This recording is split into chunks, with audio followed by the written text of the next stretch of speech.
ሰው እንደ በግ እየተያዘ ይታረዳል። ሰው በማንነቱ እንደ በግ እየተቀላ ያለበት ምን ይሆን?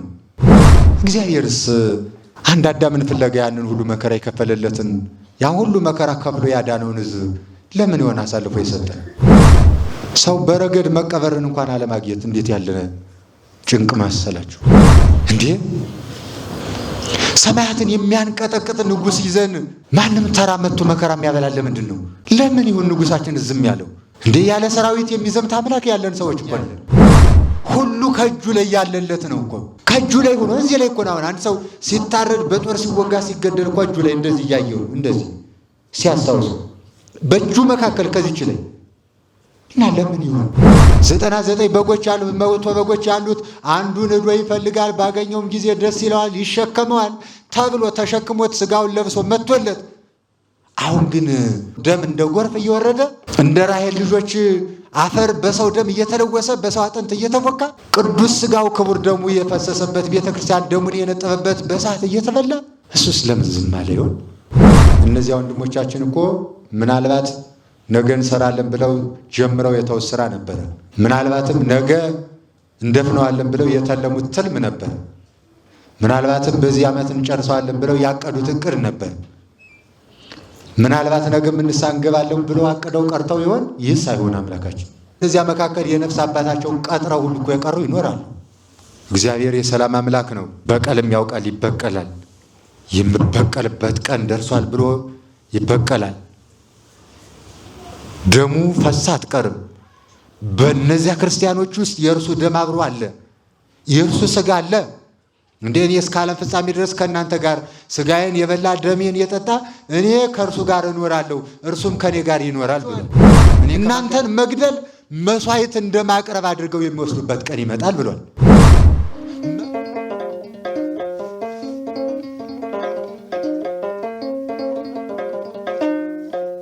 በስመ አብ ወወልድ ወመንፈስ ቅዱስ አሐዱ አምላክ።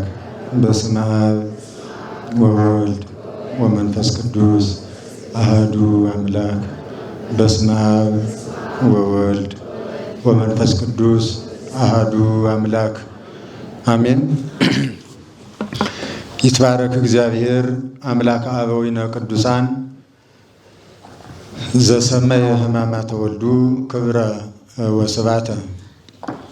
የልጁን ሞት ለእኛ ሕይወት የልጁን ውርደት ለእኛ ክብር ያደረገ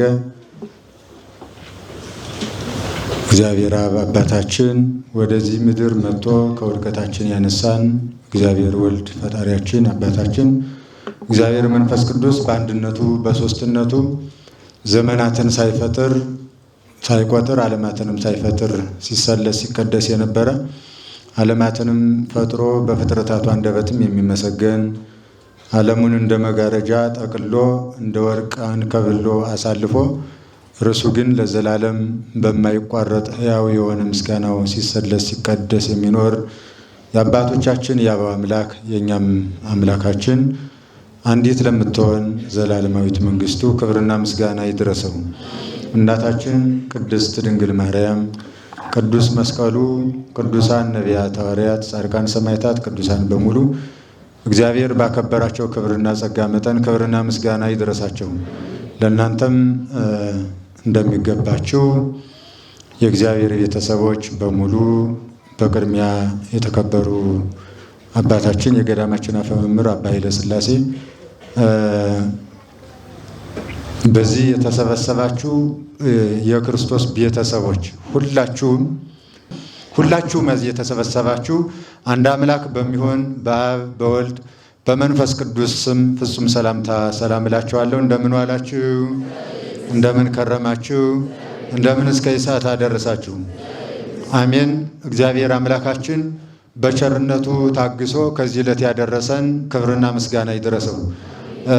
እንግዲህ ትምህርቱን እግዚአብሔር ባወቀ ቅድም በስነ ጽሑፉ አሁን በመዝሙሩ ነፍሳችን በሚመስጥ ስርዓተ ቤተ ክርስቲያንን በጠበቀ ተምረናል። እንዲሁ እኔም እንደ ድንገት ከተባልኩ ዘንድ ነው ዛሬ የመጣሁትም ልማር ነው። አሁን እዚህም የሰማሁትም ዱብዳ ነው። እንግዲህ አብረን እንማማራለን። እግዚአብሔር በመካከላችን ይርዳን። እይደንግጽክሙ ልብክሙ በዚህ ትንሽ የምንነጋገርበት የትምህርታችን ርዕስ የሚሆነው ልባችሁ አይታወክ በሚል ይሆናል። እስቲ ይህንን በሉት። ልባችሁ አይታወክ በሉ እስቲ። ድገሙት። ለሶስተኛ ጊዜ እንበላው። ምናችሁ አይታወክ ነው? አይናችሁ ነው ያለ? ልባችሁ አይታወክ ይላል። ይህንን ቃል የተናገረው ለስም አጠራሩ ክብርና ምስጋና ይድረሰውና ሰማይን ከነግሱ ምድርን ከነልብሱ ፈጥሮ የሚገዛው የሰማዩ ንጉሥ አምላካችን ኢየሱስ ክርስቶስ ነው። በዮሐንስ ወንጌል ምዕራፍ 14 ቁጥር 27 ላይ የሚገኝ ኃይለ ቃል ነው። ይህንን ቃል የነገራቸው ለደቀ መዛሙርቱ ለሐዋርያት ነው። ይህንን ቃልም ያነሳውበት እንደምታስታውሱት ሁልጊዜ በጸሎታችን የዕለት እንጀራችን ዛሬ ስጠን ብለን እንጸልያለን አይደል? የዕለት እንጀራችን ብሎ የሚለው ወደ ቤተ ክርስቲያን ወደ መንፈሳዊ ትርጉሙ የየዕለት ምግባችን ቃለ እግዚአብሔር ነውና በዛሬው ዕለት ለዛሬው የታዘዘልን የዕለት እንጀራ ወንጌል ነው። ይህ ወንጌል በዛሬው ዕለት እንዲነበብ አባቶቻችን ለዛሬ የነፍሳችን ምግብ ይሆን ዘንድ ያዘዙልን ወንጌል ነው። እንግዲህ ሰው ሁለት ባህሪያት አሉት። ባህሪያት ስላችሁ ደግሞ አራት ባህሪያት አሉት። ሁለት ተመጋቢ አካላት አሉ፣ በአንድ ባህሪ የሚኖሩ የማይለያዩ፣ ያውም ስጋና ነፍስ ናቸው። የየራሳቸው የመጡበት ሲታሰብ ከሰባት የተሰበሰቡ አንድ የሆኑ አንድ ፍጹም ሰውን አበበ ወይም ደግሞ ገብረ ማርያም ገብረ ሥላሴ የሚባል ሰውን ያቆሙ ሰባቱ አንድ ላይ ሆነው አንድ ሙሉ ሰውን አቁመዋል ማለት ነው። በዚህ ሙሉ ሰው ውስጥ ደግሞ ሁለት ተመጋቢዎች አሉ። እነዚሁም ነፍስና ስጋ ይባላሉ። እንግዲህ እንደሚታወቀው የስጋ ምግብ ምንድን ነው ብዬ ልነግራችሁ አልችልም። ጎበዝ ናቸው እናንተ አይጠፋችሁም። በዚያውም ላይ የምንኖርለትና የምንኖርበት ምናልባትም ያለንን እስክናጣ ድረስ የምንደክምለት ቢኖር በስጋችን እንዳይጎልብን ስለሆነ እሱን ምንም ልነግራችሁ አልችልም። የነፍሳችን ሁለተኛው የነፍሳችን ምግብ ነው። የነፍሳችን ምግብ ቃለ እግዚአብሔር፣ ጾም፣ ጸሎት፣ እኒህ መንፈሳዊ አገልግሎት፣ መዝሙር፣ እነዚህ ነገሮች ሁሉ የነፍሳችን ምግብ ነው። ሰው በሕይወቱ በአንድ ምግብ ብቻ አይኖርም። በአንድ ጡት ያደገ ልጅ የለም አይደለም። እናንተ በተለይ በአንድ ጡት ያደጋችሁ አይደላችሁም። ሁለት ጡት ነው ጠብተን የምናድገው። ዛሬ ግን ሁለቱንም ሳይጠባ የሚያድግም አለ መሰል በጡጦ ብቻ እና አንድ ጡት ብቻ ያደገ ሙሉ ጤነኛም ይሆናል ተብሎ አይታሰብም። እንደዚህ ሁሉ ሰው መንፈሳዊውም ስጋዊውም ምግብ ሊጎልበት አይገባም። በጸሎት በምግብ ብቻም እንዳይኖር ጌታችን መድኃኒታችን ኢየሱስ ክርስቶስ ሰይጣን ራሱ ለፈተና ባመጣው ጊዜ ሰው በእንጀራ ብቻ አይኖርም ብሎታል። ያ ማለት እንጀራ አይበላም ማለት አይደለም። ሰው ደግሞ በቃል እግዚአብሔር በጾም በጸሎት ብቻ አይኖርም፣ ሰው ነውና በዚያ ብቻ ከኖረ መንፈስ መሆን አለበት። ምን መሆን አለበት አልኳችሁ? መልአክ ወይ መሆን አለበት ወይ መንፈስ መሆን አለበት። በስጋ ብቻ ከኖረ ደግሞ ምን መሆን አለበት? እንስሳ መሆን አለበት ማለት እንስሳ ወይ በሬ አታውቁም መሰል እናንተ ታውቃላችሁ? ካወቃችሁ እንደዚያ ይሆናል ማለት ነው። ሰው በስጋ ብቻ እየበላ እየሰራ እየጠጣ እየለበሰ ይተኛል፣ ይነሳል፣ ስራ ይሄዳል፣ ይመጣል፣ ይበላል፣ ይተኛል፣ ይነሳል፣ ይበላል፣ ይሄዳል፣ ይመጣል፣ ይበላል፣ ይተኛል። ይህ እንስሳ ነው፣ በሬ ነው፣ ሰው አይደለም ማለት ነው። በዚህኛውም ብቻ ሊኖር አይችልም። በሁለቱም መንገድ ሁለቱም ተመዛዝነውለት ሊኖሩ ይገባል ማለት ነው። አሁን በሕይወታችን ውስጥ በጣም የሁላችንም ታላቁ ጥያቄና ሚዛኑ በጣም ያደላብን ወደ አንድ ወገን ሚዛኑ በጣም አድልቶብናል። በጣም ማለት ነው። በአንድ ጡት ያደግን ወደዚያ በኩል ያደላን የነፍሳችን ጥያቄ በስጋችን ውስጥ ተቀብራ ጥያቄዋ ሳይመለስላት እንዲሁ በተለይም የእሷን ጥያቄ የምንመልሰው በትርፍ ጊዜያችን ጊዜ ሲኖረን እንደው እስቲ ጊዜ ይኖረኛል እርግጠኛ ነኝ እንደው ከዚህ ካላችሁት በጣም የተለየ መርሐ ግብር ቢሆን ከዚህ የማስቀድመው ሊኖር አይችልም ብሎ የመጣችሁ ትኖራላችሁ። ግን እንደው እንደዚያ ሊሆን ይችላል ብዬ ገምታለሁ። ስለዚህ ሰው በየዕለቱና በየሰዓቱ በየጉዞ በየኑሮ በየህይወቱ ሁለት አይነት ምግብ የተመጣጠነ ምግብ ማለት ያ ነው። የተመጣጠነ ምግብ ማለት ዝም ብሎ 30 አይነት ቅመም ሰብስቦ ጨው ያልበዛበት ያንን አርጎ መብላት ጧት ቁርስ ይህ አይደለም የተመጣጠነ። ይህ አንድ ወገን ብቻ ምግብ ነው። የተመጣጠነ ምግብ ተመገበ የሚባለው ሰው ነፍሱንና ስጋውን አዋህዶ ስጋውን ለነፍሱ አስገዝቶ ለስጋውም የሚገባውን ሰርቶ ጉልትም ሰነፍም ሳይሆን ታታሪ ሆኖ ሰርቶ የሚያደርሰው እሱ እውነትም የተመጣጠነ ምግብ ይመገባል ማለት ነው። ስለዚህ ቤተ ክርስቲያናችን በየዕለቱ ስንዱ እመቤት ናትና የየዕለት ምግባችን ታዘጋጃለች። የ365 ቀን ምግብ ቤተክርስቲያን አላት። የ365 ቀን ቢሮ ሳትሄዱ ሄዳችሁ ሳትፈርሙ ፈቃድ ሳታስፈቅዱ ምንም ሳትሉ በነፃ በጣም የሚያሳዝነው ግን ከሚከፈልበት እንጂ ከነፃው ሰው አይሄድ ከሚከፈልበት እንጂ የነፃ አገልግሎቱን አይወደውም ሰው ለምን እንደሆነ እንጃለቱ። ቤተ ክርስቲያን ግን ሁልጊዜ ለ365 ቀን በሙሉ ለእያንዳንዱ ቀን የየዕለት ምግባችን አዘጋጅታልናለች። ስለዚህ የዕለት እንጀራችን ስጠን ብለን በየዕለቱ የምንጸልየው ለሚበላ እንጀራ ብቻ አይደለም። የዚያም ጥያቄ አለበት፣ የነፍስም ጥያቄ አለበት። ለዛሬ እሁድ ከጰራቅሊጦስ በኋላ በ8ኛው ቀን የታዘዘልን ምግብ አሁን ያነሳውላችሁ ወንጌል ነው። የዮሐንስ ወንጌል ምዕራፍ 14 ቁጥር 27 ያልኳችሁ። እንግዲህ ዮሐንስ ወንጌላዊ ከአራቱ ወንጌላውያን አንዱ የሆነ ጌታችን እጅግ የሚወደው በመከራው ቀን የተገኘ የመልካም ቀን ብቻ የደስታ ቀን ብቻ ያልሆነ በሰርግ ቀን አጨብጭቦ ዘፍኖ በመከራ ቀን የጠፋ ያይደለ በጥብርያዶስ 5 እንጀራ በርክቶ ሲያጠግብ አብሮ ሲያሳልፍ የነበረ በቀራንዮ ደግሞ ብቻውንና እርቃኑን ቆሞ ሁሉም ሲቀጸፉበት ከስሩ ሆኖ ያለቅስ የነበረ ለዓለምና እናቱን አትሰጠን ዘንድ ውድ እናቱን ለመረከብ የበቃ ታማኝ ሐዋርያ ቅዱስ ዮሐንስ ነው የጻፈው ይህንን ወንጌል። የቅዱስ ዮሐንስ ወንጌል ከሌሎቹም ለየት ይላል። አካል ከህልውና ጋር ተገልጾለት ታይቶት የጻፈ ነው። አምላካችን በአንድነቱ በሶስትነቱ በትክክል አይቶ የጻፈ ሐዋርያ ነውና በዚህ በማቴዎስ ወንጌል በዮሐንስ ወንጌል ምዕራፍ 14 እንዳልኳችሁ አሁን በያነሳውላችሁ ቁጥር ላይ ልባችሁ አይታወክ ብሏቸዋል። ይህንን ቃል የተናገራቸው ደቀ መዛሙርቱ በተለይም እኛ አሁን በዚህ ሰዓት እንደሚሰማን ስሜትና እንዳለንበት ሁኔታ ያውም ይከፋል። ጭንቅ በነበረ ሰዓት ነው።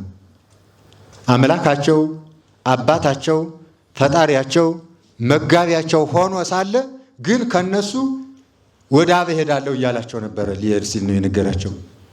እንግዲህ እሄዳለሁ ሄጄ ግን በመሄዴም እንዳትደነግጡ ብሎ አስጠንቅቆ የነገረበት ነው። ይህ ቃል ለሐዋርያት እጅግ ጭንቅ ነበረ። ምክንያቱም ሁሉም ከየተጠሩበት ያላቸውን ትተው የተከተሉት አንድ እርሱን ብቻ ነበረ። ሌላ ምንም አልነበራቸውም። አብረው ይሄዳሉ፣ አብረው ያድራሉ። ምስጢር አይከፈልባቸውም። አብረው ከእርሱ ጋር ይጓዛሉ። ይህ አባት ይህ መምህር ፈጣሪ ነው። ይህ ፈጣሪ ደግሞ አባት ነው። ካለመኖር አምጥቶ የፈጠራቸው ግን አባታቸው የሆነ ወንድሞቼ ለማለት እንኳን ያላፈረባቸው ኃይልን የሰጣቸው ከተናቁበትና ከወደቁበት መዞ ያወጣቸው ሐዋርያት በኑሯቸው በጣም የተናቁ በሚባሉ ቦታዎች የሚኖሩ ነበሩ። የገሊላ ገበሬዎች ከሰው ዘር እንኳን ከሰው ወገን እንኳን በድርም በማህበራዊም ተገለው ለብቻቸው ተለይተው ተንቀው የሚኖሩ ነበሩ። ጌታችን አምላካችን መድኃኒታችን ኢየሱስ ክርስቶስ መምጣቱ ለልማዱ የወደቁትን ለማንሳት የተናቁትንም ከፍ ከፍ ለማድረግ ነበረ። ለዚህ ነበረ ዛሌሎ ለነዳይ የተባለ ወይ አስሮ ለእቡይ እነሆ የተናቁትን የተዋረደውን ከፍ ከፍ የሚያደርገው ከፍ ከፍ ያለውንም ደግሞ የሚያዋርደው እመቤታችንም በሉቃስ ወንጌል እንደተናገረችው አይበይወሙ ለትሑታን ወአዝገቦሙ በረከቱ ለርሁባን። እነሆ የተናቁ የተራቆቱ የወደቁ ሐዋርያትን ከፍ ከፍ አደረጋቸው። የጠገቡ ከበርን ያሉ እያሉ የሚመጻደቁ ጸሐፍት ፈሪሳውያን ግን ከማዕረጋቸው በተናቸው ነው የሚለው። በተናቸው። የመጣው ለዚህ ነበርና እነርሱ በቤተ መንግሥት ይመርጣል ሲሉ ጸሐፍት ፈሪሳውያን እኛ ሊቃውንቱ እያለን ከኛ ወዲያ የሙሴን ሕግ አጽንቶ የያዘ ከኛ ወዲያ እውቀትን ያከናወነ ከኛ ወዲያ ነገር ጠንቅቆ የሚያውቅ ማን አለና ከማንስ ይመርጣል ብለው ሲያስቡ፣ እርሱ ግን ከነሱ ወገን አልመረጠም። ሐዋርያትን በገሊላ በተናቁበት ሄዶ አሳ እያጠመዱ ባሉበት እየሄደ ተከተሉኝ ይላቸዋል። ይህ የጸሐፍት ፈሪሳውያን እርሾ ከዕለታት በአንድ ቀን በሐዋርያት ልብም መጥቶ ነበረ። እነሱም እንደው ሰብሰብ ብለው አብረው ከእሱ ጋር ይውላሉ፣ ከእሱ ጋር ያድራሉ። 12 እኩል የተጠሩ ናቸውና እንደው የሆነ ቀን በልባቸው እነሱም እንግዲህ ጸሐፍት ፈሪሳውያን ይመርጣል ሲባል እኛን መረጠ፣ ሊቃውንቱን ይመርጣል ሲባል እኛን ያልተማርነውን መርጦ እንድንማር አደረገ። አሁን ደግሞ ከኛ ካለነውስ ማን ይበልጥ ይሆን የሚል ሐሳብ መጣባቸው። ከኛ ካለነውስ እንደው ከ12ታችን እንኳን ማን ይበልጣል ብለው ሐሳብ መጣባቸው። በዚህ ጊዜ ቀርበው ከኛ መካከል እንደው ማን ይበልጣል አሉ። አውቀነው እንረፈው እንግዲህ አለቃውም ትልቁም አንዱ ከተመረጠ እሱን አውቀን ብለው ነው እነሱ። ውስጥ ውስጡን ግን የሹመት ፍቅርም ትንሽ አድሮባቸው ነበረ። እንደው እኔን ይል ይሆን የሚል በየራሳቸው እኔን ይል ይሆናል እንደው እኔን ነው የሚሆን እያሉ በየራሳቸው የክብር እርሾ ነበረችባቸው። ይህ ከጸሐፍት ፈሪሳውያን ሲቀዳ የመጣው አሁን ጎልቶ በቤታችን ከጉልላት እስከ እግር ጥፍር ድረስ ከራስ ፀጉር እስከ እግር ጥፍር ድረስ ሳፍኖ ያለ ሁሉም በየቤቱ እንደው በሕፃናትም ጭምር የክብር መከራ የሚያበላው በሐዋርያትም ያርሾ አደረና ከዕለታት በአንድ ቀን መኑንጋ ያአቢ በመንግሥተ ሰማያት እንደው የሆነው እሱ ሆነና እንግዲህ እኛ 12ታችን መርጠህን ከዚህ ሁሉ ሕዝብ ከጸሐፍት ፈሪሳውያን ከዋልክበት እንውላለን፣ ካደርክበት እናድራለን፣ ካንተው ጋር ነው ያለን። በዚህ ደስተኞች ነን።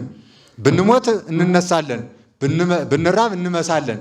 አንተ ብንሞት የምታነሳ፣ ብንራብ የምታመሳ፣ ብንወድቅ የምታነሳ ነህና የሆነው እሱ ነው። ግን መቼስ እንግዲህ አንተም እሄዳለሁ ብለሃልና የሄድክ ዕለትም በኋላ በምርጫ እንዳንጣላ ብለው ነው መሰለኝ የዛን ጊዜ እንትን ከምንል አንተው አደላድለን ሂድ ብለው ነው እኮ ለዚህ ነው የነማት የዮሐንስና የያዕቆብ እናትም ሄዳ እነሆ እኔ ነግሳለሁ ሲል ሲሰሙ ሄዱና እጅና ንገሪልንና በቀኙና በግራው አድርጎኛን ይሹመን አሉ። መቼም ሁሉ በጎን እነሱም ሄደው ደግሞ ሊሾሙ እንዲያም ሄደው ነበረ እና ሄዳም ተናግራለች። ጌታም የምትለምኑትን የማታውቁ ብሎ ገስጿታል። እኔ የምጠጣውን ጽዋ ትጠጣላችሁ፣ እኔ የምጠመቀውን ጥምቀት ትጠመቃላችሁ አሉ። እነሱም አዎ ጽዋማ ከሆነ ለቀነው ነው ብለው ነው መሰል አዎ አሉ። የምጠጣውን ትጠጣላችሁ፣ በቀኝና በግራ ግን አባቴ ላዘጋጀላቸው ለፈያታዊ ዘየማንና ለፈያታዊ ዘጸጋም ነው። ምን ማለቷ ነበረ? የማታውቁትን የምትለምኑትን የማታውቁ ማለት የእሱ መንግስቱ በመቼ ነው? በምንድን ነው? በመስቀል አይደለ? የእሱ መንግስቱ መሰቀል ነው። በዚያ እኮ ነው በመንግስት ያለው እና በቀኝና በግራ ሆነው ይሰቀሉልኝ ነው እኮ ልመነው። በጌታ ሐሳብ አይነት በቀኝና በግራ ሆነው ይሰቀሉልኝ ነው። ጌታ ግን እጅ ለጋባት ነውና እሺ ይሁኑ አላለም። የምትለምኑትን የማታውቁ እኔ የምጠጣውን መጠጣት ትችላላችሁ ብሎ እነሱንም ገስጾ ለፈቀደላቸው ብሏል። እና በጎንም እንዲህ ሹመት እንትን ይላቸው ነበር። ተሰብስበም ኋላ እንደው አደላድሎን ከሄደ በኋላ ጉድ እንዳይሆን ብለው ከመካከላችን በመንግሥተ ሰማያት ማን ይበልጣል ብለው ጠየቁት። እና ምን የሚያስቡ ይመስላችኋል? ሁላቸውም መቼም ልባቸው ሁሉ እንዴት እንደሚል የዚያን ያየው ጴጥሮስ ይላል፣ ጴጥሮስም ወይም ዮሐንስ ይል ይሆናል፣ ያዕቆብ ይል ይሆን፣ ፊልጶስ ወይስ ናትናኤል ይሆን እያሉ በሚያስቡበት እሱ ግን ጭራሹን ጨዋታውን ከነሱ አወጣና ወፀዋ እግዚ ኢየሱስ ሕፃነ ወአቀሞ ማእከሌሆሙ። እንደውም ከእናንተ እገሌ ይበልጣል ሳይሆን ያን ሕፃን ከፊታቸው አቆመና በፊታቸው ላይ አቁሞ እመይተመየጥክሙ ወኢኮንክሙ ከመዝ ሕፃን ይትበው ውስተ መንግሥተ እግዚአብሔር። እናንተ ትበልጣላችሁ እገሌ ይሾማል፣ እነሱ ማን ይበልጣል ስለመብለጥ ነው እያሉ ያለ። እሱ ጭራሹን አወጣና ምን አለ? ተመልሳችሁ እንደዚህ ሕፃን ካልሆናችሁ ወደ መንግሥተ ሰማያት አትገቡም ሆነ መልሱ። መንግሥተ ሰማያትን እነሱ ስለ ሹመት ነው ጥያቄያቸው። እሱ ደግሞ ጭራሽ መንግሥተ ሰማያትም አትገቡም እንኳን ከእናንተ ልትሾሙ እንደዚህ ሕፃን ካልሆናችሁ። ለሹመት የምትቀዳደሙ ከሆነ ለክብር ከተቀዳደማችሁ በምድራዊ እኔ በልጥ ካላችሁ እንደ ሕፃናት ካልሆናችሁ ልባችሁ ቅን ካልሆናችሁ ትሕትናን ካልያዛችሁ መሾም ከእናንተ መካከል መብለጥ መበላለጥ አይደለም መንግሥተ ሰማያት እንኳን አትገቡም ብሎ ጌታችን አሳርፏቸዋልና እንዲህ አንዳንድ ጊዜ እንዲያ ሲመጣባቸው ዋና ሐሳቤ ምንድን ነው? መድኃኒታችን ኢየሱስ ክርስቶስ ቸርነቱ ብዙ ነውና በእያንዳንዱ የማዳን ስራውን ብታዩት በተናቁ ነገሮች ነው ያደረገው። የተናቁ ነገሮችን ነው። እስመ አብዳኒሁ ለዚህ ዓለም ሐረየ። እግዚአብሔር የዚህን ዓለም በጣም ታናሹና የተዋረደውን ነገር መረጠ። ዓለሙን ለማዳን ለመሰቀል የመረጠው እንጨትን መስቀልን ነው። ሰውን ዓለሙን ለማዳን ክህነትን ለመሾም የመረጠው በገሊላ ያሉ የተናቁትን ነው። ስለዚህ እንዲህ አድርጎ የመረጣቸው አምላክ እንዲህ ልባቸው ሲሸረሸር እያጸና ያቆያቸው አምላክ ከነሱ ልሄድባችሁ ነው ልለያችሁ ነው ሲላቸው እጅግ በጣም ተሸበሩ። እግዚአብሔር ያሳያችሁ። እኒህ ሰዎች አባት የላቸውም፣ እናት የላቸውም፣ ወንድም የላቸውም፣ ልጅ የላቸውም። ከዚያ ያሉ ጸሐፍት ፈሪሳውያን ደግሞ እየተከተሉ መከራ የሚያጸኑባቸው ናቸው። እሱ እያለ እንኳን መከራቸውን እያበሏቸው ነው። ያ መከታና ጋሻ ሕይወት የሚሆነው አምላካቸው ከእናንተ እሄዳለሁ እያላቸው ነው። እጅግ በጣም ተጨንቀዋል፣ ተሸብረዋል። አንተ ወደዚያ ከሆንክ እኛ ማን አባት ይሆነናል? ማንስ ያጽናናናል? አይተነዋል እኮ ለ3 ቀን እንኳን አንተ ተሰቅለህ ሳለ በመቃብር በነበርክባት ቀን ቤት ዘግተን መድረሻተን እኮ እየተጨነቅን ሰላም ለእናንተ ይሁን የሚለው ቃል ነው ያጽናናን። አሁን እኮ ሄዳለሁ ነው እያልክ ያለ፣ አርጋለሁ ነው እያልክ ያለው። ተመልሰ መተህ እንኳን አናገኝህም። እኛ ያለነው በዚህ ብቻችን ነን። የሚደግፈንም ሆነ የሚያጽናናን የለም። እኛ ደግሞ እንደምታውቀን ከየትም ለቃቅመህ ያመጣህን ደካሞች ያንተ ልጆች ነን። ምን ልንሆን ነው ነበር? እነሱ በዚህ ነበር የተሸበሩት።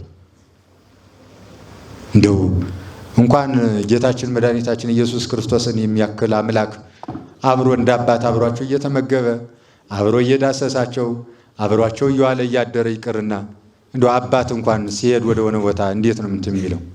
እንደው አንድ የሚወዱት ጋሻ የሚያደርጉት የሚተማመኑበት ሰው እንኳን ሲሄድ እንዴት ነው የሚጨንቀው? እኒህ እኮ ወደማያውቁት ሀገር የሄዱ እርሱን ብቻ ብለው ተከትለው ነው የሄዱት እኮ። ሀገሩን አያውቁት፣ ለሀገሩ አልለመዱት። እርሱ ብቻ አገራቸው እርሱ ነው፣ ርስታቸውም እርሱ ነው፣ ቤታቸው እርሱ ነው፣ ደስታቸው እሱ ነው፣ እረፍታቸው እሱ ነው እኮ። መጽናኛቸው ቤታቸው ሁሉ እርሱ ነው። ሌላ ማንም የላቸውም በዛን ጊዜ። በዚህ ላይ አይሁድ ጸሐፍት ፈሪሳውያን ዙሪያውን ሆነው ያሰቃዩቸዋል እና በዚህ ተጨንቀው በነበረበት ጊዜ ነው እየደንግጽክሙ ልብክሙ፣ ልባችሁ አይታወክ፣ አይዟችሁ፣ እኔን ብላችሁ ወጣችሁ ወያድገክሙ ጓለማውታት ትኩኑ፣ ወላጅ እንደሌለው ድሀ አደግ ሆናችሁ ተቀሩ ዘንድ አልተዋችሁም። አትረበሹ፣ አይዟችሁ፣ የሚያጸና መንፈስ ቅዱስን ለእናንተ እልክላችኋለሁ። እሱም መጥቶ ያጸናችኋል። እርሱም መጥቶ በእናንተ መካከል ሆኖ እኔ ሳደርግላችሁ የነበረውን እኔ ስሰራው የነበረውን ሁሉ እንድትሰሩ ኃይልና ብርታትን ይሆናችኋል። ስለዚህ እናንተ አትሸበሩ፣ አትጨነቁ ብሎ ቸር አባት ቸር አምላክ ነውና አጽናንቷቸው ደግሞ ሲሄዱ እንደሚሸኙት ሰው ታስታውሳላችሁ አይደል? ሰው ሲሸኝ በጣም ሩቅ ሀገር የሚሄድ ሰው ዛሬ ግን እዚሁ በሩ ላይ ነው፣ ወይም ኤርፖርትም ከሆነ ወይ ይገባል፣ ጫፍ ላይ መመለስ ነው። እንደው በተለይ በገጠር ካወቃችሁ የሆነ ሰው ሩቅ ሀገር ሊሄድ ሲል ወጥቶ በመኪናም ከሆነ እስከ ጠልም ድረስ፣ በእግሩም ከሆነ እስከ ሆነው ድረስ ሄደው አዚያሙ ቁጭ ብለው ይኸው ጠለማውን እያሉ እያዩ ለአንድ ላይናቸው ሲርቃቸው ነው የሚመለሱት።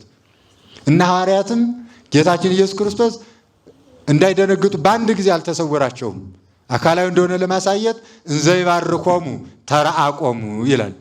እየባረካቸው ወደ ላይ እያረገ አሁንም ተመልሶ ይባረካቸዋል። እያባረካቸው ወደ ላይ ይርቃል። የርቀት ያይደለ የርህቀት ይላሉ።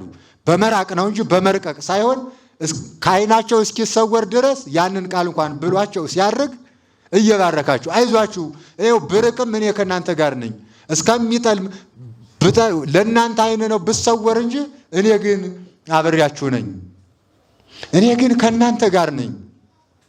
ደግሞ እኔ ካልሄድኩኝ መንፈስ ቅዱስ አይመጣም። እኔ ወደዚያ ከሄድኩኝ ደግሞ እናንተ በዚህ ተበትናችሁ ተዘርታችሁ አልቀሳችሁ ተንቃችሁ አትኖሩም። ወመጽእ ካይበ ወእነሳክሙ፣ እነሆ ዳግመኛ መጣና እኔ ወዳለሁበት እወስዳችኋለሁ። አገር አዘጋጅቼ ቦታ አመቻችቼ ልምጣ። ለእናንተ ሁሉ የሚበቃ አገር እስመ ውስተ ቤተ አቡየ ብዙኅ ማኅደር ወምዕራፍ ቦቱ፣ በአባቴ ቤት ብዙ ማረፊያ አለ፣ ብዙ ቤት አለ። ለዚያ ደግሞ መንገዱን እኔ ልጥረግላችሁ። እኔ ካልሄድኩኝ እናንተ መምጣት አትችሉም። ወይም ደግሞ መንፈስ ቅዱስን መላክ አይመጣም። መንፈስ ቅዱስ ካልመጣ እኔ ካልሄድኩ ወይም መንፈስ ቅዱስ ካልመጣ እናንተ እኔ ወዳለሁበት መሄድ አትችሉም። ስለዚህ የተሻለውን ሀገር ላመቻችላችሁ፣ ከዚህ ቆዩኝ ብሎ አጽናንቷቸው የሄደበት ነው እና በቤተ ክርስቲያን ሊቃውንቱም በማሕሌት ዛሬ እያድገክሙ እጓለ እማውታት ትኩኑ። ቅዱስ ያሬድ ይህንን ወስዶ ከወንጌሉ ወሰደና አርገማቤሆሙ ወይቤሎሙ ጰራቅሊጦስ እፌኑ ለክሙ፣ ከእነሱ ሲወጣም መንፈስ ቅዱስን እልክላችኋለሁ፣ እነሆ ዳደጎች መጻተኞች አዘንተኞች እንደሆናችሁ አልተዋችሁምና በሚሆነውና በሆነው ነገር ሁሉ አትታወኩ፣ አትረበሹ፣ እኔ መንፈስ ቅዱስን እልክላችኋለሁ። ይህ መንፈስ ቅዱስ ደግሞ መንፈስ ቅዱስ ጰራቅሊጦስ ማለት በራሱ 7 ትርጉም ያለው ነው። ስንት አልኳችሁ? አንደኛው መጽንዒ ማለት ነው። ምን አልኳችሁ? የሚያጸና፣ ወደ አማርኛ ሲተረጎም የሚያጸና። ሁለተኛው መንጽሒ፣ እስኪ በሉ አላላችሁትም? ሲበሉ መንጽሒ በሉ እስቲ። የሚያነጻ ማለት ነው። ሁለተኛው ደግሞ ሶስተኛው ነው እንጂ ስንተኛው ነው? ናዛዚ፣ እስቲ በሉ የሚያረጋጋ ማለት ነው። ምን አልኳችሁ? ምን የሚል የሚያረጋጋ። አራተኛው ደግሞ ምንድን ነው? መስተስርይ፣ እስቲ በሉት ምን ማለት ነው? የሚያስተሰርይ፣ ኃጢአትን የሚያስተሰርይ። ስንተኛው ነው ይሄ? አራተኛው። አልያዛችሁት? ድገሙት ከመጀመሪያው። አንደኛው ተስማሙ እናንተ። መጽንዒ። ሁለተኛው መንጽሒ። እሺ መጽንዒ ምን የሚል ነው? የሚያጸና። መንጽሒሳ? ሶስተኛው ናዛዚ ምን የሚል ነው? የሚያረጋጋ። አራተኛው መስተስርይ ኃጢአትን ይቅር የሚል። አምስተኛውና ስድስተኛው ይመሳሰላሉ። አርሃዊ ከሳቲ የሚል ነው። እስቲ በሉት አርሃዊ በሉ። ሁለተኛው ደግሞ ማን ነው? ከሳቲ። የየራሳቸው ይዘት አላቸው። የሚገልጽ የሚከፍት። አንድ በር መክፈት አለ፣ መግለጥና መክፈት ይለያያሉ። ይሄ ስንት ሆነ? 6። ሰባተኛው መስተፍስሒ ምን የሚል ነው? ምን ሲበሉት ምን አልኳችሁ? ምን ማለት ነው? የሚያስደስት። ይሄ ግን አንድ መንፈስ ቅዱስ ነው። 7 ነገር። ያ ማለት ፍጹም የሆነ አካሉን አንድ የሆነ መንፈስ ቅዱስ ፍጹም የሆነ ሀብቱን ለመግለጽ ነው በዚህ የተተረጎመ። እንግዲህ መጽንዒ የሚያጸና ሰማዕታትን በደም ጻድቃንን በገዳም የሚያጸና በእሳት መካከል አባቶቻችን ሲገቡ የሚያጸና። ለዚህ ነው ሐዋርያትም በመንፈስ ቅዱስ ጸንተው ነው ወወፁን ዘይትፌስሑ እስመ ከፈሎሙ ጸጋ መንፈስ ቅዱስ ይላል። ተገርፈው ታስረው ተደብድበው ሲወጡ እነሱ ግን እየተደሰቱ ይወጡ ነበረ። ተሹመው ተሸልመው ከብረው እንደወጡ እየተደሰቱ ይወጣሉ። ለምን? የሚያጸና መንፈስ ቅዱስ ስለነበረ በዚያ ውስጥ ያጸናቸው ነበረ። አንድ መንፈስ ቅዱስ እነሱ ጌታ መሄዱን ሲያዝኑ ሲያለቅሱ ይህን ሁሉ የሚያደርግ መንፈስ ቅዱስ እልክላችኋለሁ። ይህ ከሆነ አለመጽናት የለም። የሚያጸና መንፈስ ቅዱስ አለ። ቤትን በማገር ያጸኑታል፣ ሕይወትን ግን በመንፈስ ቅዱስ ያጸኑታል። ሕይወታችን በመንፈስ ቅዱስና በቃል እግዚአብሔር እናጽነው። የእግዚአብሔር ቤተሰቦች አሁን በምግብ የጸና በንግግር የጸና እንጂ በሕይወት የጸና ክርስትና የለንም። በመንፈስ ቅዱስ የጸና አስተሳሰብም የለንም። በመንፈስ ቅዱስ የጸና ክህነት፣ በመንፈስ ቅዱስ የጸና ምንኩስና፣ በመንፈስ ቅዱስ የጸና ትዳር ያስፈልጋል። ያንን የሚያጸና መንፈስ ቅዱስ ለመላክ ነው ጌታችን እንደዚህ አትደንግጡ፣ አትታወኩ ያላቸው።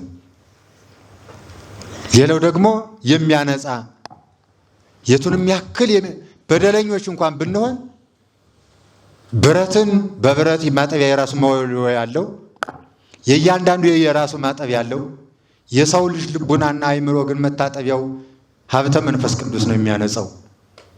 የሚያነጻ መንፈስ ቅዱስ ነው። ያንን መንፈስ ቅዱስ ስለምልክላችሁ አንቱስ ንበሩ፣ በኢየሩሳሌም ቆዩ፣ ዝም ብላችሁ ሳትታወቁ ሳትረበሹ ባላችሁበት ሆናችሁ ቆዩ። እንዴት ያለ ሀብት ነው! አያ እንዴት ያለስ መድኃኒት ነው!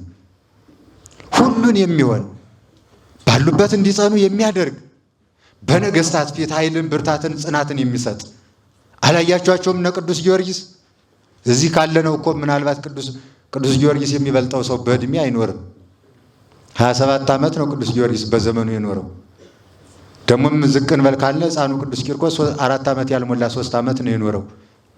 ታዲያ ይህንን የሚያደርግ በነገስታት ፊት አንተ ብሩህ ሕፃን ሲባል አንተ መልካም ሕፃን እንዴት ፊት ደስ ይላል ሲል፣ አዎ ለኔን ደስታ ይገባኛል፣ ለአንተ ግን ጌታ እንደዚህ ላሉት ደስታ ይገባቸውም ይላልና ደስታ የለህም ብሎ በፊቱ ጸንቶ የተናገረ በኃይለ መንፈስ ቅዱስ አንደበቱን መንፈስ ቅዱስ የቃኘው በመንፈስ ቅዱስ የጸና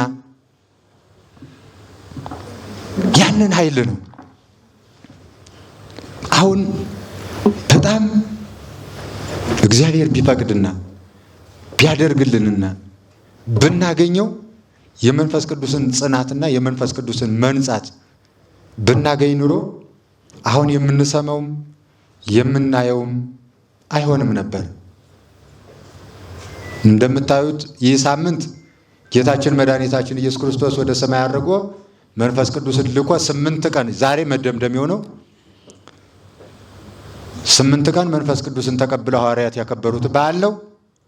እኛ ግን መንፈስ ቅዱስን ተቀብለው ሐዋርያት ደስ እያላቸው ልሳነ እሳት ክፉላት የተከፋፈለ መንፈስ ቅዱስ በእሳት በነፋስ አውሎ መጥቶ ሐዋርያትን ባሉበት ቅዱስ ጴጥሮስ ያንን ተቀብሎ ወዲያው በቆሞ በአንድ ስብከት 3000 ሕዝብ ሲያሳምንና ክርስቲያን የሚለውን ስም ሲያስጠራ ያን መንፈስ ቅዱስ ተቀብሎ ነበረ።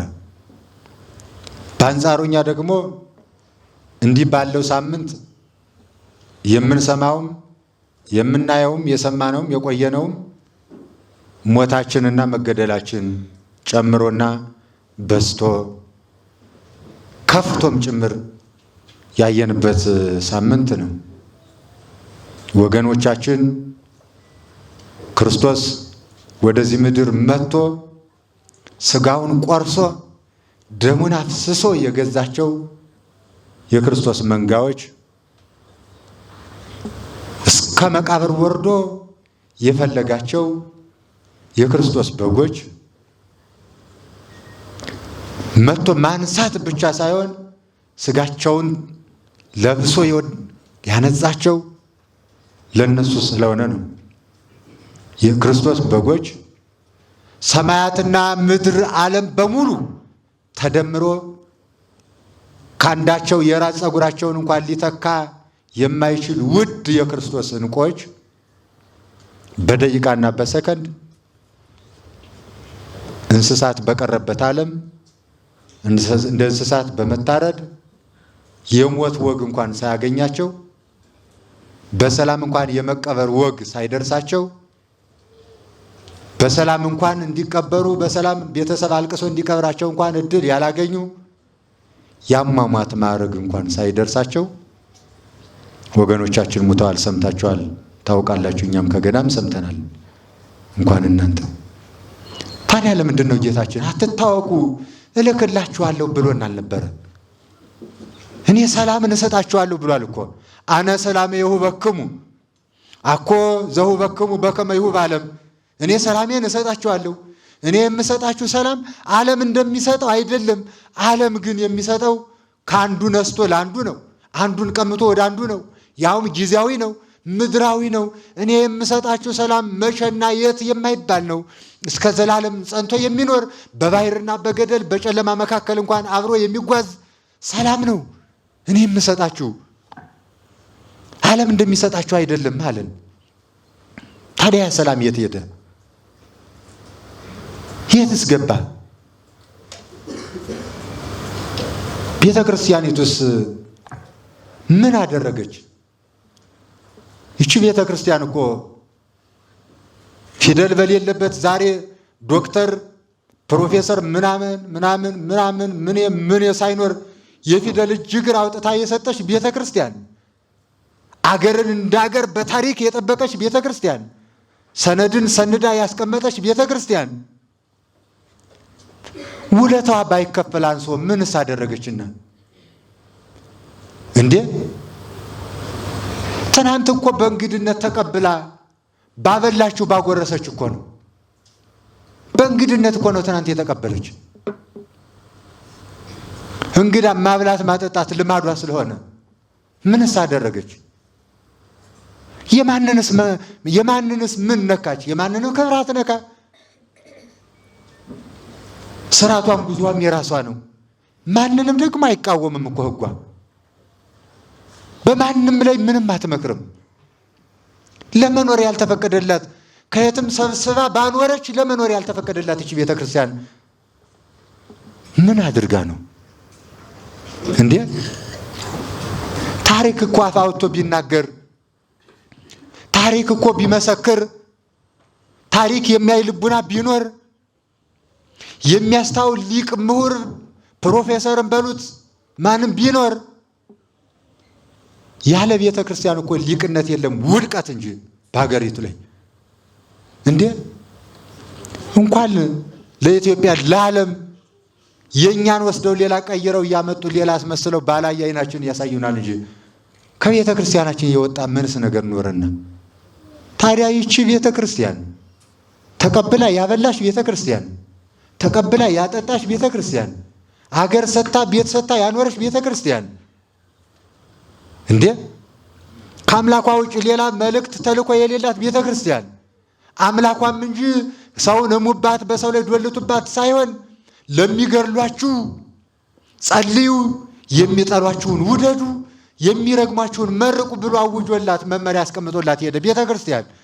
ለዚህ ሁሉ ካሳና መታረቂያ ይሆን ዘንድ ይኸው አንድ ጊዜ ምዕረሱ አርሶ አንድ ጊዜ የተሰጠ ለዓለም ግን ሲያስታርቅ የሚኖር ዘላለማዊ መድኃኒትና ሕይወት ያለባት ቤተ ክርስቲያን፣ እውነተኛ መታረቂያና ታራቂ ያለባት ቤተ ክርስቲያን፣ ሊቀ ካህናትና ንጉሥ መስዋዕት በአንድ ላይ የሚከናወኑባት ይቺ ቤተ ክርስቲያን ምን አደረገች እንዴ? ክርስቲያን መባልስ ሰው ድንጋይ እንኳን አምኖ በሚኖርበት ዓለም እኛ እግዚአብሔርን አምነን መኖር እንዴት ነው ያልቻልነው? ሰው ራሱን እያመለከ በሚኖርበት እኛ ግን የፈጠረንን አምላካችን አምልከን እንድንኖር ያልተፈቀደልን ለምንድን ነው?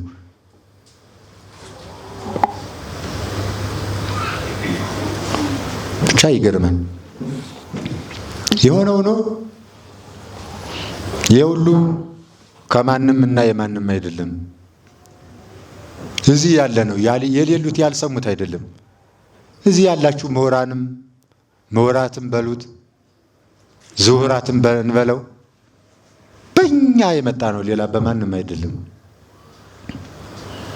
እኛም እንደ ጋሬ አይምሯችን ጠቦ አስተሳሰባችን ሁሉ ተጨልሞ ሰው አወቀ በተባለ ቁጥር እየደነቆረ አስፍቶ ያያል። እንደውም እኮ እኔ እውነቴን አሁን የእናንተን እንትን ለማለት አይደለም። ሰው ትምህርት በጣም እየተማረ ሲሄድ እየጠበበ ነው እየሰፋ ነው የሚሄድ? ተናገሩ እስቲ። በትምህርቱን ነው ያልኳቸው ያለ በትምህርቱ ዓለም አሁን በእናንተ ነው ዝም ብሎ እንዲመሰመው ነው።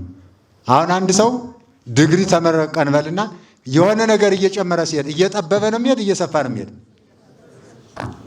እየጠበበ ወደ መዘጋት ይመጣል ማለት ነው። ታዲያ እንዲህ እያለ ለሚሄድ መንገድ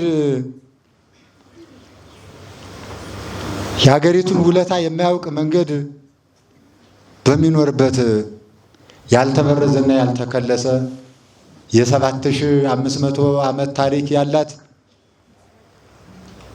ምድሯን ዘርግቶ ፍጥረታትን ፈጥሮ ራሱ ወርዶ ሰብኮ የሰጣትን ወንጌል ተቀብላ በኖረች በማንም ላይ አልዘመተች፣ ማንንም አትገድል እየሞተች የምትኖር ቤተ ክርስቲያን መኖሪያ ያጣችሁ ለምንድን ነው? አምላካችን እንኳን የሰላሜን እሰጣችኋለሁ ብሎ ነበረ። ግን አንድ ጥያቄ አለው። እናንተ ሰላሜን እንድታገኙ በኢየሩሳሌም ተቀመጡ። በምን ተቀመጡ ብሏል? በኢየሩሳሌም ሀገረ ሰላም በኢየሩሳሌም ቆዩ። አንትሙሰ ንበሩ ሀገረ ኢየሩሳሌም እስከ ትለብሱ ኃይለ እማርያም። መንፈስ ቅዱስ ሲወርድ ዝም ብሎ በዚያ በመጠጥ ቤቱ ሁሉ አይደለም፣ በጽርሐ ጽዮን በኢየሩሳሌም ለተቀመጡት ነው። ጌታዬ ኢየሩሳሌም ላይ የተቀመጠ ያቺ ቤተ ክርስቲያን ናት። በዚያች ላይ ተገኝ፣ ሰላማዊ ሰውም ሆነህ ኑር፣ በዚያ ቆዩ። ያንን ሰላምን እልክላችኋለሁ አለ። እውነትም ላከላቸው ለሐዋርያት። እውነትም ያ መንፈስ ቅዱስ እንዳልኳችሁ የሚያጸና የሚያነጻ የሚያስደስት። እንዴት ነው የሚያስደስት? ከሐዋርያት በመከራ ያላለፈ ማን ነው? እንዳሁኑ እንዲህ በፀሐይ በጉባኤ በጀምላ ነው እንጂ እኮ አባቶቻችን ውስጥ ተሹሞ ያለፈ ማን አለ? ጻድቅ ነው ሰማዕት ወይስ ነቢይ? ጥሩልኝ። ጊዮርጊስን ነው ቂርቆስን ነው መርቆሬዎስን ነው አቡነ ተክለ ሃይማኖትን ነው ገብረ መንፈስ ቅዱስን ነው ዛሬም እናስታውሳቸው እነ ቅዱስ ማርቆስ ዮሐንስ መጥምቅን? የእነሱ አካሄድ ግን ይለያል። እነሱ እያስተማሩ ባላውያን ወገን እየሄዱ ነው። የእኛ ግን እየሞቱ ያሉ ያለምንም ዕዳቸው ተቀምጠው ካሉበት ነው። ስሎ ሰው እንደ በግ እየተያዘ ይታረዳል። አንተ የሀገር ምንድን ነው የምትሉት? እኩልነት ዲሞክራሲ ነው የምትሉት? እንዲህ ያለ ሀገር አለ እንዲህ ያለ አለ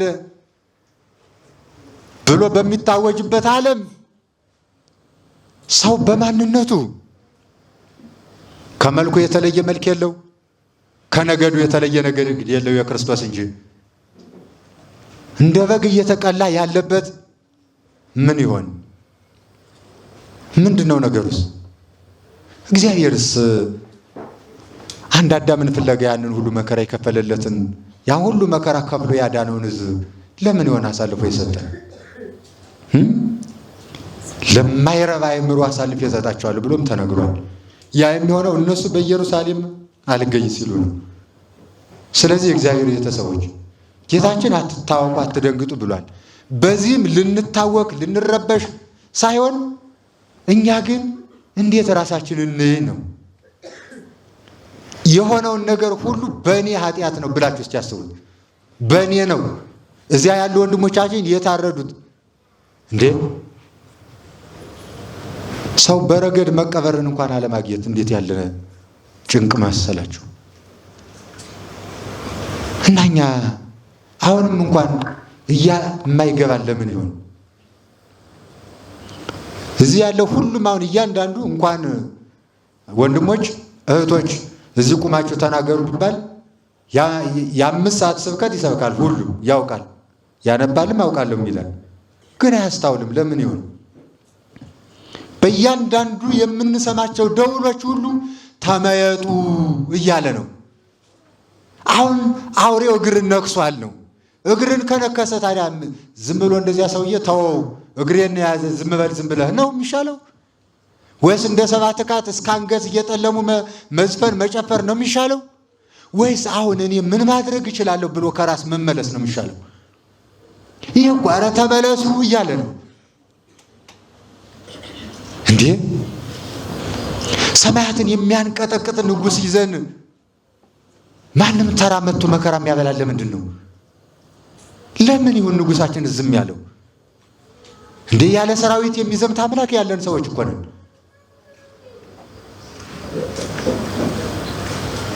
እንደንትን እኮ ደህንነት አቋቁሞ የሚጠብቅ አምላክ አይደለም እኛ ያለን። ሁሉ ከእጁ ላይ ያለለት ነው እኮ። ከእጁ ላይ ሆኖ እዚህ ላይ እኮ ነው። አሁን አንድ ሰው ሲታረድ በጦር ሲወጋ ሲገደል እኮ እጁ ላይ እንደዚህ እያየው እንደዚህ ሲያስታውስ በእጁ መካከል ከዚች ላይ እና ለምን ይሆን 99 በጎች ያሉት 100 በጎች ያሉት አንዱን ሄዶ ይፈልጋል፣ ባገኘውም ጊዜ ደስ ይለዋል፣ ይሸከመዋል ተብሎ ተሸክሞት ስጋውን ለብሶ መጥቶለት፣ አሁን ግን ውሃ ሳይሆን ደም እንደ ጎርፍ እየወረደ እንደ ራሔል ልጆች አፈር በሰው ደም እየተለወሰ በሰው አጥንት እየተፎካ ቅዱስ ስጋው ክቡር ደሙ የፈሰሰበት ቤተክርስቲያን ደሙን የነጠበበት በእሳት እየተበላ እሱስ ለምን ዝም አለ ይሆን? ለምን ይሆን? በምን ምክንያት ይመስላችኋል? ሲያስቡት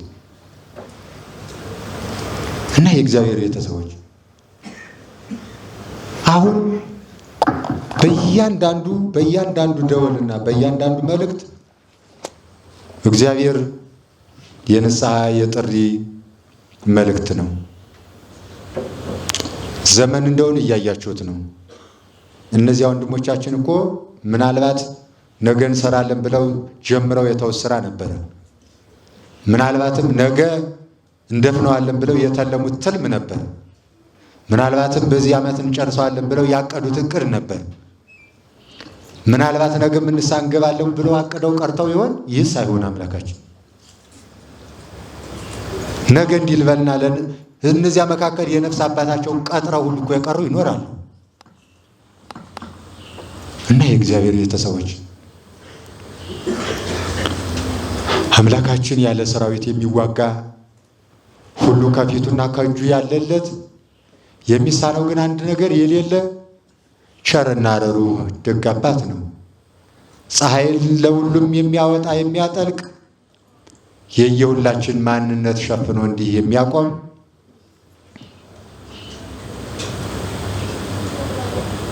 በትዕግስት የሚጠባበቅ የእኛን መመለስ ሁልጊዜ የሚከታተል ከልቡናችን በር ሆኖ ሁልጊዜ የሚያንኳኳ እንመለስ ዘንድም የሚናፍቅ ለመማርም ይቅር ለማለትም የምሕረት እጁ የተዘረጋ ተመየጡ አቤ ዋነ የትመየጠክሙ ወደ እኔ ተመለሱ እኔም ወደ እናንተ በምሕረት እመለሳለን።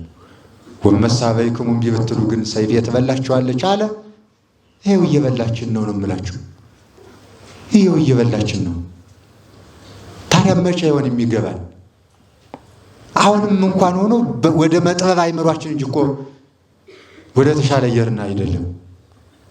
ስለዚህ ይህንን ማንሰላችሁ ልባችን እንዲታወቅ አይደለም፣ አትታወቁ ተብለናል። ይሄ ሊሆን ግድ ነው ብሎናል።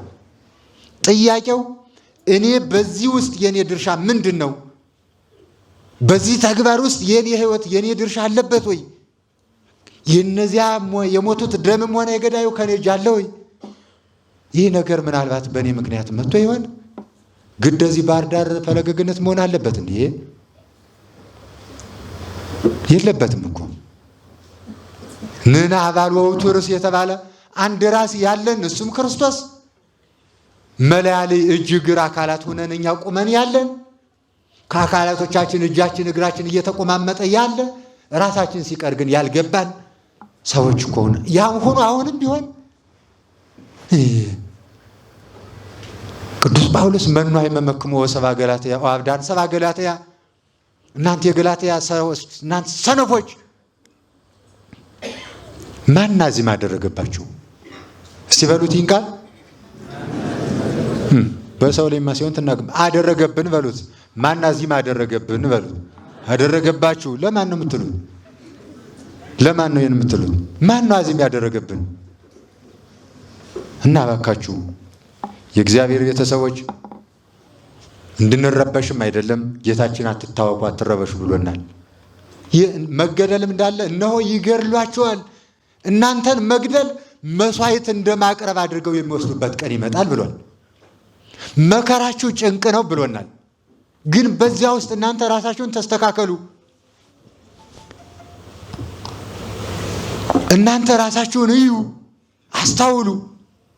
ያ ይሆን ዘንድ ግን ግድ ነው። መከራ ይመጣል። ነገር ግን መከራ ለሚያመጣት ለዚያ ሰው ወዮለት ነው የተባለ። ይህ መከራ በእኛ እየመጣ ነው። ወዮልን የእግዚአብሔር ቤተሰቦች፣ አሁን እንመለስ።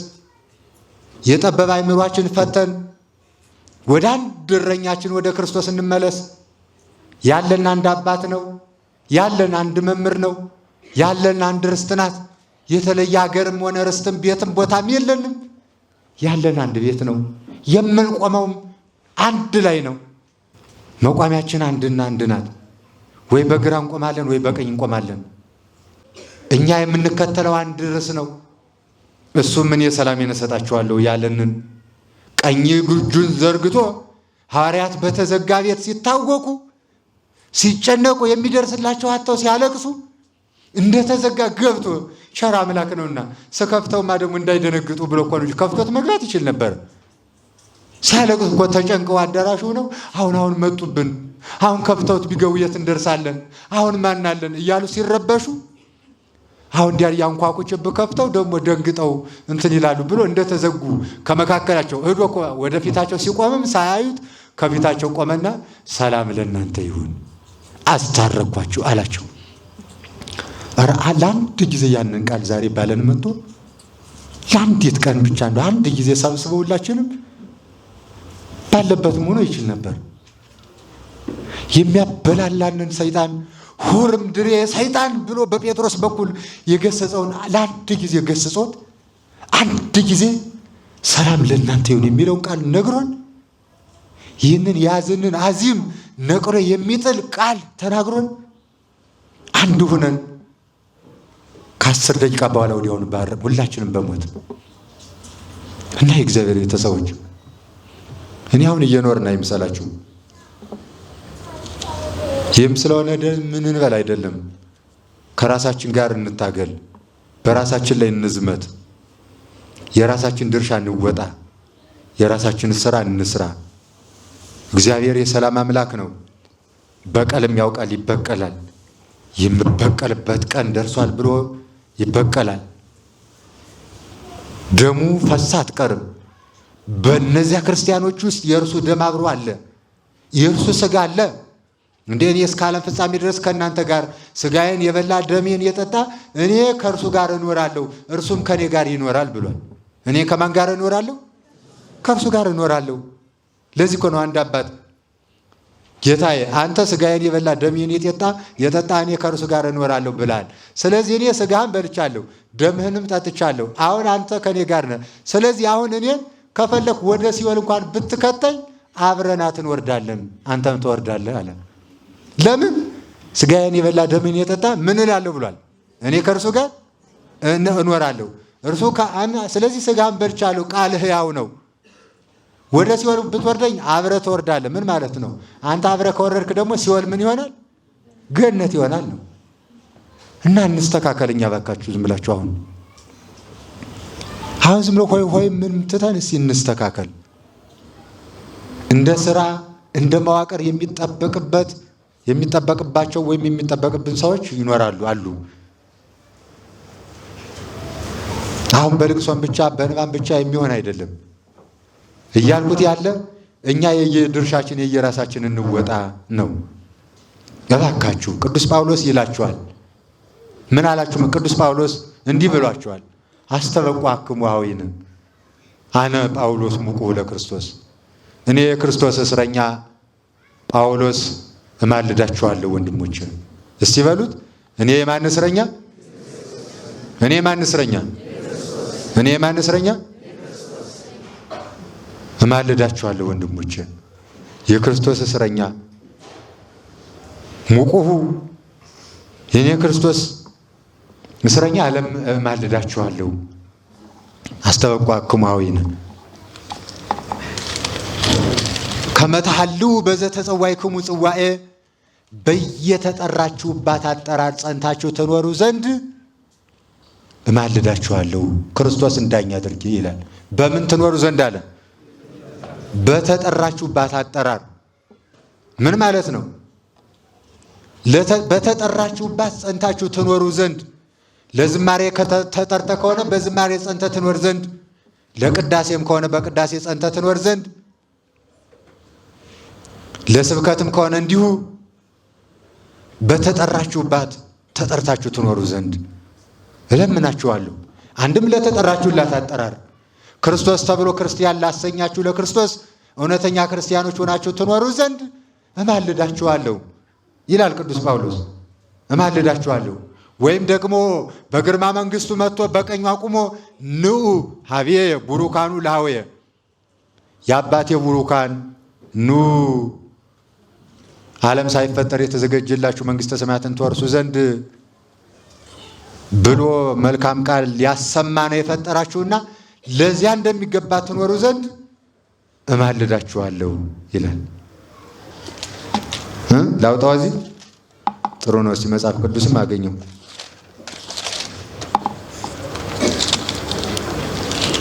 ኤፌሶን ነው ምዕራፍ 4 ቁጥር 1 ጀምሮ የተወሰነው ላንብላችሁ። እንግዲህ በጌታ ስር የሆንኩ እኔ በተጠራችሁበት መጠራታችሁ እንደሚገባ ትመላለሱ ዘንድ እለምናችኋለሁ። በትሕትና በምን አለ?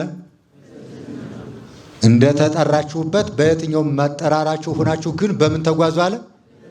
በምን ተጓዙ አለ? በትሕትና በየዋሃት በምን አለ? በየዋሃት በትዕግስት ወበትዕግስት በትዕግስት አለ። በምን በምን በምን አለ? ሶስት ነገሮች ንገሩልኝ። አላላችሁትም ናችሁ ነው መሰለኝ፣ ተናዳችኋል። በምን በምን አለ? በየዋሃት ማለት በጅልነት ማለት ነው። ምንድን ነው? በቅንነት ማለት ነው። ብፁዓን የዋሃን በተባለው የዋህነት ምንድን ነው ቢሉ የሚታየውን በማይታየው መለወጥ በየዋሃት የሁሉ ሲሆንም ደግሞ ገፍቶ እንኳን ቢመጣባችሁ በምን አለ? በምን አለ? ሶስተኛው በትዕግስት በመጨረሻ ደግሞ እርስ በርሳችሁ በፍቅር ታገሱ። ምን አለ? በፍቅር ምን በሉ? በፍቅር ታገሱ። በሰላም ማሰሪያ የመንፈስን አንድነት ለመጠበቅ የተሰጣችሁን መንፈስ ቅዱስን ለመጠበቅ። ይህ የዛሬው መልእክቱም እንዲሁ በዛሬው የሚነበበው ነው። የቅዱስ ጳውሎስ መልእክት ለኤፌሶን ሰዎች በጻፈው ምዕራፍ 4 ቁጥር 1 ጀምሮ ያለ ቃል ነው። በትሕትና በየዋሃት በቅንነት። አሁን እንደው ቅንነት የሚባለው በእውነቱ እንደው አይታችሁ ታውቃላችሁ? እንደው የምታውቁት ካላችሁ ባስተዋወቃችሁኝ። አግኝታችሁ ታውቃላችሁ? ልታገኙ ትችላላችሁ፣ ግን ሳታውቁት አላለፋችሁም። በትዕግስት በየዋሃት በቅንነት እርስ በርሳችሁ በመዋደድ በሰላም ማሰሪያ የመንፈስን አንድነት ለመጠበቅ ትጉ። የመንፈስ ቅዱስን አንድነት ለመጠበቅ ምን በሉ? ትጉ። ይህ በመንፈስ ቅዱስ የሚገኝ ሀብት ነው። ይሄ ሁሉ ቅድም ያልኳችሁ 7ቱ ሀብታት እነዚህ ሁሉ በመንፈስ ቅዱስ የሚገኙ ናቸው። ዛሬ ይህንን ያለው መንፈስ ቅዱስን ለማንሳት ነው። ምስጢሩንማ ሊቃውንት አመስጥረው አበጅተው አስቀምጠውልን ነበር። ማን ይመራበት ማን ይጠቀምበት እንጂ። እና አሁን ከኛ የሚጠበቀው ይሄ ነው። በተጠራችሁበት ጸንታችሁ መኖር፣ ለተጠራችሁበት አጠራር መታመን፣ ባለትዳሮች ለትዳራችሁ መታመን፣ ትዳራችሁን በፍቅርና በየዋሃት መኖር። አሁን እኮ ደሞዝን እያጋጩ የምንድን ኑሮ አይነት ሁሉ እየሆነ ነው። ደሞዝን አጋጅቶ አንዱ ለራት አንዱ ለቁርስ አድርጎ እነሱ ሰማይና ምድር ያክል ተራርቀው በአንድ ቤት የሚኖሩ በየተለያየ ልባቸው የሚያድሩ የበዛበት ነው በየመንገዱ በሁሉ። ስለዚህ እግዚአብሔር ቤተሰቦች አምላካችን ግን አይዟችሁ፣ እኛ ችግሩ ዋናውን እኛ መስተካከል አለብን ነው የምላችሁ። እናንተ ይዋዎች አሁን እዚህ ሁላችን አሁን ዘማሪያን አለን። የፈውስ መንፈሳዊ ቤተሰብም ለዓላማ ተጠርታችኋል። ዘማሪያንም ለዓላማ ተጠርታችኋል። ሁላችንም ለዓላማ ተጠርተናል። እግዚአብሔር ዓላማውን የሚያሳካለት አቶ እየጠራን አይደለንም። እግዚአብሔር ሊጠቀምብን ለበረከት ብቻ የጠራንን እኛ ሊጠቅመን የጠራንን እንጂ እንደው የተመረጥን ሰዎች ሆነን የዘመርን እዚህ ያገለገልን እንዳይመስላችሁ። ምንድነው ቅድም ያልን እስመ አብዳኒ ወለዘላለም ሀረ እግዚአብሔር የዚህን ዓለም የተናቀውንና ሰነፉን መረጠን የተባለ። እንደውም እንደዚያ ተመርጠን ከሆነ ሰነፎች ነን ማለት ነው። ሆነን የተመረጥን ከሚመረጡት ሰነፎች መሆንም ደግሞ በእርግጥ አንድ መልካም ነገር ነው እና አምላካችን እግዚአብሔር አትታወኩ ብሏል። የወንድሞቻችን የእህቶቻችን ሕመም አያምንም ማለት አይደለም። ስሜታቸው አይገባንም ማለት አይደለም። ግን መንፈስ ቅዱስ የሚያረጋጋ ነው አይደል? ያለ የሚያረጋጋ መንፈስ ቅዱስ ነው። እንደምታዩ ሰው በጣም ውድ ዘመድ እንኳን ሲሞትበት ለመረጋጋት ይከብደዋል። እየዋለ እያደረ ግን መንፈስ ቅዱስ ያጽናናዋል። ደስታም ያለው ከመንፈስ ቅዱስ ነው። በምድር ላይ ደስታ የለም። መስተፍስህ አይደላሉ መደሰት ምስጢርን የሚገልጽ መንፈስ ቅዱስ ነው። የሚያጸና መንፈስ ቅዱስ ነው። የሚያነጻ መንፈስ ቅዱስ ነው። የሚያስተስር የኃጢአትን መንፈስ ቅዱስ ነው። በካህኑ በኩል ደስታን የሚሰጥ መንፈስ ቅዱስ ነው። በምድር ያለውን ደስታ ሁሉ ምናልባትም አብዛኞቻችሁ ብዙውን አይታችሁታል። ስራም አለዋውጣችሁ ብዙ ብርም ቆጥራችሁ የሆነ ብቻ ፊት ሳትደርሱበት ደስታ ይሰጠናል ብላችሁ ያሰባችሁት ግን ስትደርሱበት ምንም የሆነ እንደገና ይህን ባገኘው እደሰት ነበር ብላችሁ እዚያኛው ስትደርሱ ሌላ ደስታ የምትናፈቁለት ሁልጊዜ በልቡና እየተጓዛችሁ እየደረሳችሁበት ሳትደሰቱበት የምትኖሩ። የክርስቶስ ደስታ ግን በመኖር ውስጥ አይደለም፣ ባለመኖር ውስጥ ያለ ደስታ ነው። በረሃብ ውስጥ ያለ ደስታ ነው። በመግደል ውስጥ አይደለም፣ ባለመግደል በመሞት ውስጥ ያለ ደስታ ነው። አባቶቻችን ያን ደስታ ይዘው ነው እኩሉ ተዘቅዝቀው በዘብድ ወጠሊ ወበሐሜለት እንደ ቆዳ እየተገፈፉ በሰይፍ እየተቀሉ እንደ ዱባ እየተከተፉ እንደ ሽንኩርት እየተቀረደዱ እንደ ሽንኩርት እየተላጡ በእሳት እየተቀቀሉ ያለፉት ያንን የመንፈስ ቅዱስ ደስታ ይዘው ነው። ኃይልም ድልም ነበረው። እንዴ የክርስቲያን ደም እኮ ዘር ነው፣ አታውቁም? ያ ታላቅ ሐዋርያ ቅዱስ እስጢፋኖስ እኮ ወግረው ሲገሉት 5000 ሕዝብ ነው በሱ ደም የበቀለው የነበረ። ዛሬማ ዞ የሚሞት ደም እንጂ የሚያበቅልም ጠፋ። ታዲያ ለምንድን ነው መከራ የሌላት ቤተ ክርስቲያን አትኖርም? የግድ ነው። ይህ አይነት መከራ ግን የሚጠቅም መከራ አይደለም። ይሄ እንዴ ይሄ ቤተ ክርስቲያንን መድፈር መናቅ ነው። እንደዚህ አይደለም። አባቶቻችን ያለፉበት በዚህ አይደለም። ባህላዊያን ነገር ነው። እንደው እጅግር እንኳን በማያውቀውን እጅግር ሰተን እንደው በገዛ እጃችን እጅን በእጅ ቆረጥኩት ይላል አይደል? አንዳንድ ሰው እንደዚህ እኮ ነው የተበላን። እና የእግዚአብሔር ቤተሰቦች እግዚአብሔር ግን የሚሰጠው ሰላም ዓለም እንደሚሰጠው አይደለም። እናንተ በየተጠራችሁበት ተቀመጡ። ሁሉ አይን አይሆንም፣ ሁሉም ጆሮ አይሆንም። ጆሮ ከሆናችሁ ጆሮ፣ እግርም ከሆናችሁ ባላችሁበት ቁሙ። እኔ ልይ አትበሉ። ትልቁ ከእኔ ምን ይጠበቃል ብላችሁ የየራሳችሁን ድርሻ ተወጡ። እናንተ አሁን በሊቀ ጳጳሱም በቄሱም በጳጳሱም በመነኩሴውም አትጠየቁም። ገብረ ማርያም ትባላለህ። እስቲ ገብረ ማርያም እጁን ያውጣ። ገብረ ማርያም ቀኝ እጁን ያውጣ። ቀኝ እጁን ያውጣ። ገብረ ማርያም ወለተ ማርያም ወለተ ማርያም በቃ ወለተ ማርያም የምትጠየቀው በወለተ ማርያምነቷ ነው። በገብረ ስላሴም አትጠየቅም። በአመተ ስላሴም በገብረ ስላሴም በሌላ አይደለም። ገብረ ማርያም እንደዚሁ ነው። ስለዚህ እኔ እያልኩት ያለው ሁላችንም አሁን የእግዚአብሔር ቤተሰቦች ይህ መልእክት ብዙ ሀገር ይደናል፣ ብዙ ታሪክ እናውቃለን፣ ብዙ ተናጋሪዎች ነን፣ ብዙ ማንበናል ብለናል። ያላጠና ነው ያላስተዋል ነው። ግን የአንዱ ቀን ትምህርት እንኳን ራሳችንን እንድናይ መንገድ ያልከፈተልን በጣም ግን የተማርን ምሁራን መሆን የለብንም እና አምላካችን ግን የሰላም አምላክ ነው። እግዚአብሔር በቸርነቱ ለሀገራችንም ሰላሙን ይላክልን። አትደንግጡ። እንደ ጓለማውታ አድርጌ አልተዋችሁም፣ አይዟችሁም። መንፈስ ቅዱስንም እልክላችኋለሁ። በመጨረሻውም ወደ ሰማይ እኔ እወስዳችኋለሁ፣ ወደ ተሻለው ሀገር ትኖራላችሁ ብሏል።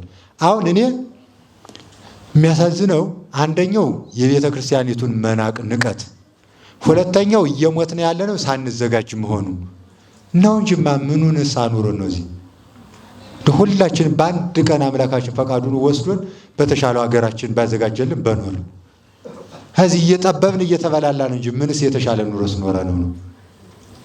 ችግሩ ግን ሁለት ነገር ነው። ዋናው ነገር ደግሞ ሳንዘጋጅ ነው። ለስጋ እንደሮጥ መቅረት የለብንም። ለቤተ ክርስቲያኒቱም እጅግ ጉድለት ነው፣ ማጉደል ነው፣ መክሰር ነው። ቤተ ክርስቲያን ዓላማዋ ሌላ ምንም አይደለም። እያንዳንዱን ወደ ክርስቶስ መንግስት በትክክል በሚገባ እውቅና ሰጥታ መላክ ነው እና እግዚአብሔር በቸርነቱ ደማቸው እንደ ጎርፍ የወረደ ወገኖቻችን በምሕረቱ ይጎብኝልን፣ ነፍስ ይማርልን። ያሉትንም እግዚአብሔር ያጽናልን፣ ለገዳዮችም ልብ ይስጥልን፣ ለእኛም ይልቁንም ልብ ይስጠን። አምላካችን እግዚአብሔር በቸርነቱ አይምሯችን ይመልስልን።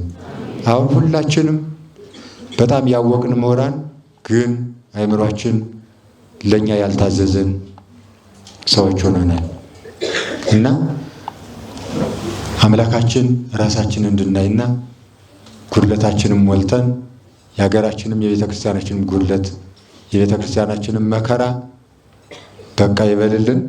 እይደንግዝክሙ ልብክሙ፣ ልባችሁ አይሸበር። ለምን ብትሉኝ ከዓለም የሌለ የሚያጽናና ሰላምን እኔ እሰጣችኋለሁ። ያ ሰላም በመከራ ውስጥ ሁሉ የሚያጸና ነው። በመከራ ውስጥ እንድንጸና የሚያደርግ ደግሞ በተጠራንበት ስንገኝ ነው።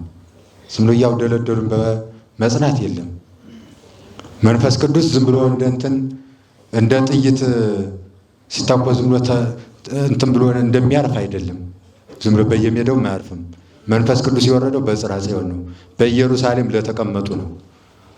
ሲዘምር እዚህ ዘማሪ ወጣ ሲል እዚህ ሲመጣ መልአክ ወጣ ሲል ሰይጣን ለሚሆን መንፈስ ቅዱስ እብድ አይደለም።